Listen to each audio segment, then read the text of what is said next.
జాతీయవాద జర్నలిజానికి అసలైన వేదిక నేషనలిస్ట్ హబ్ ని సబ్స్క్రైబ్ చేసుకోండి. నోటిఫికేషన్స్ కోసం బెల్ ఐకాన్ పై క్లిక్ చేయండి. ఎంతో మంది రస్కాన్ లాంటి ముస్లిం కవులు కూడా రాముని గురించి రాశారు. ఎంతో మంది కవులు రాముని యొక్క తత్వాన్ని పాడుకున్నారు, అన్ని భాషల్లో పాడుకున్నారు. మొత్తం భారతదేశంలో 300 రామాయణాలు వచ్చినాయి, వాల్మీకి రామాయణంతో సహా. దీనన్నిటికీ కుదురెక్కడంటే వాల్మీకి రామాయణం నుంచి ఈ దేశంలో 300 రామాయణాలు పుట్టినాయి.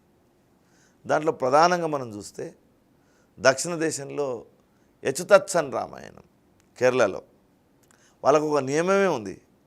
ఆ నియమం ఏంటంటే ప్రతి వర్షాకాలంలో అక్కడ అందరు ఇంట్లోంచి వెళ్ళి బయటికి వెళ్ళి కొండల్లో పనిచేయడానికి రాదు కాబట్టి ప్రతి యజమాని వాళ్ళ యొక్క కుటుంబ సభ్యులకు కూర్చోబెట్టుకొని రామాయణం బోధించాలి. ఇది కేరళలో నియమం. తర్వాత భారతదేశంలోనే ప్రసిద్ధిగాంచినటువంటి రామాయణాల్లో తమిళంలో వచ్చినటువంటి కమ్మన్ రామాయణం.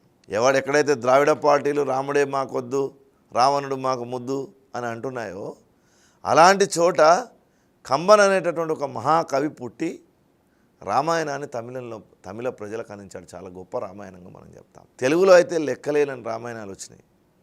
గోనబుద్ధారెడ్డి రాసినటువంటి రంగనాథ రామాయణం, హులక్కి భాస్కర్ రాసినటువంటి భాస్కర్ రామాయణం, ఆ తర్వాత వచ్చినటువంటి రామాభ్యుదయం, తర్వాత కాలంలో తిక్కన నిర్వచనోత్తర రామాయణం, తర్వాత అనేక మంది కవులు రామాయణం రాస్తుపోయింది.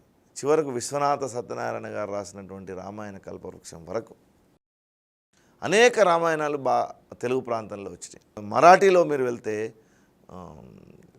భావార్థ రామాయణం, తర్వాత ఒరిస్సాలో రామాయణం, ప్రతి భాషలో మీకు రామాయణం కనిపిస్తుంది.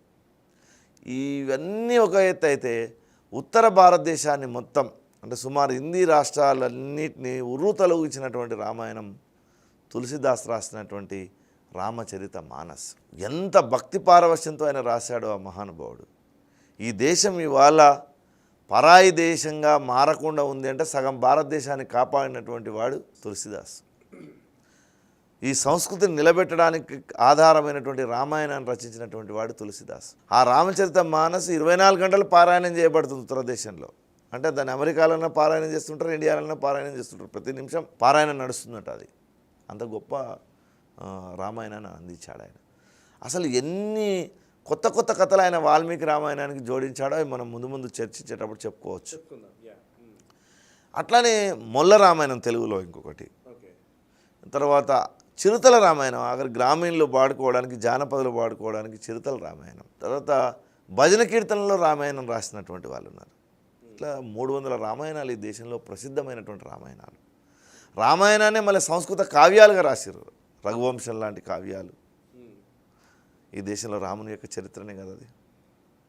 కాబట్టి రాముడు అనేటటువంటి వ్యక్తి 8000 సంవత్సరాల తర్వాత కూడా ఈ రోజుకు ఈ దేశంలో గొప్ప రిలవెన్స్తో ఉన్నాడు. ఈ వీడియో మీకు నచ్చినట్టయితే లైక్ చేయండి, 10 మందికి షేర్ చేయండి. అలాగే కామెంట్ల రూపంలో మీ అభిప్రాయాలను మాతో పంచుకోండి. Nationalist hub group of channels ను సబ్స్క్రైబ్ చేసుకుని తెలుగునాట జాతీయవాద జర్నలిజాన్ని ప్రోత్సహించండి. ఈ వీడియో కింద ఉన్న బెల్ ఐకాన్ పై క్లిక్ చేయడం మర్చిపోవద్దు.